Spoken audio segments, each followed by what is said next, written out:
Our message to the world is that the Democratic Republic of the Congo is being illegally occupied by Rwanda.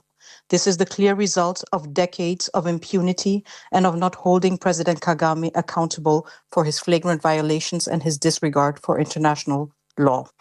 The issue that we're looking at right now is a dramatic humanitarian situation.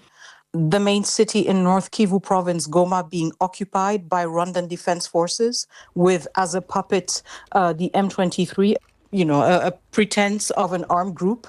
And at the same time, also the Rwandan defense forces and de facto the Rwandan government backing, funding, and equipping an insurgency that seeks to overthrow a legally established and elected government.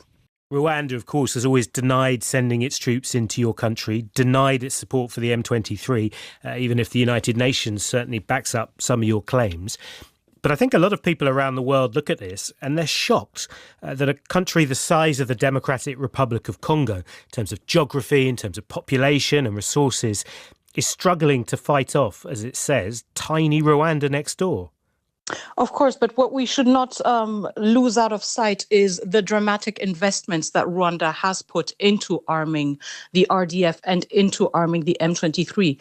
Even the United Nations peacekeeping mission, one of the largest in the world, that is working side by side with the Congolese armed forces, declared itself being outgunned by the Rwandan defense forces. Military operations and military efforts have been systematically undermined by the fact that Rwanda installed along its border GPS jamming technology that has made it quasi-impossible to navigate the airspace, not only for military aircrafts, but civilian aircrafts and humanitarian aircrafts. And this is what we are denouncing, that because of the silence and the inaction, especially of those countries that have been backing Kigali, we find ourselves in a situation where a monster has been created in the Great Lakes region, and this monster is unleashed and everyone is watching. So our call to action to all the stakeholders, but in particular those countries that have been funding the Rwandan regime, is that this madness needs to stop. We've heard over the last few days numerous accounts of the suffering of civilians in Goma,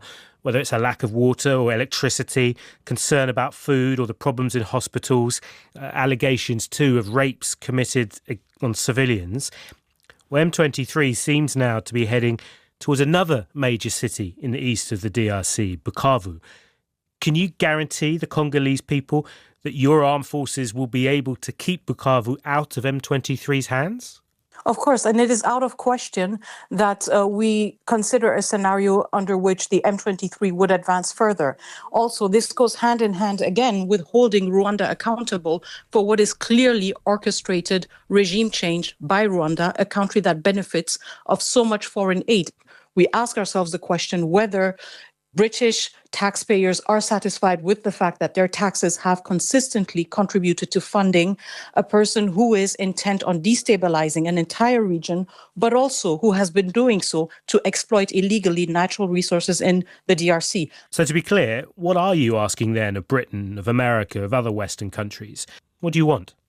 I think, first of all, aid should be stopped to Kigali. Secondly, there need to be sanctions targeting the command structure of the Rwandan Defense Forces, as well as the politicians that have been enabling this warfare in the Great Lakes region, and in particular in the DRC.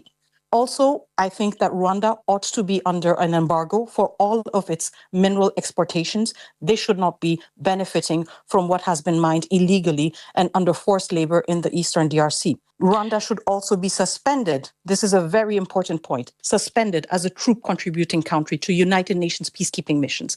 I want to remind you that in the past week, 17 peacekeepers were killed by the RDF and by the M23.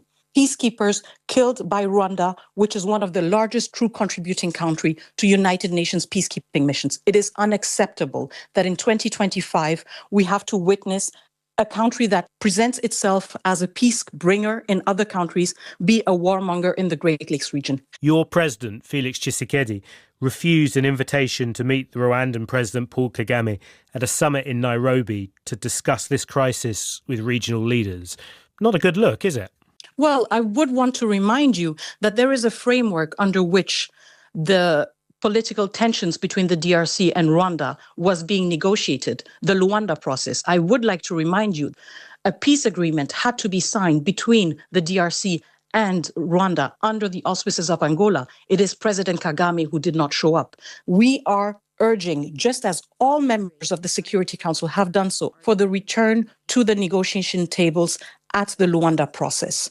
And President Kagame, we have yet to understand why, has been shying away from participating in this process since 15th of December, when he was a no-show, and President Kagame then resorted to doing what he knows how to do best, warfare.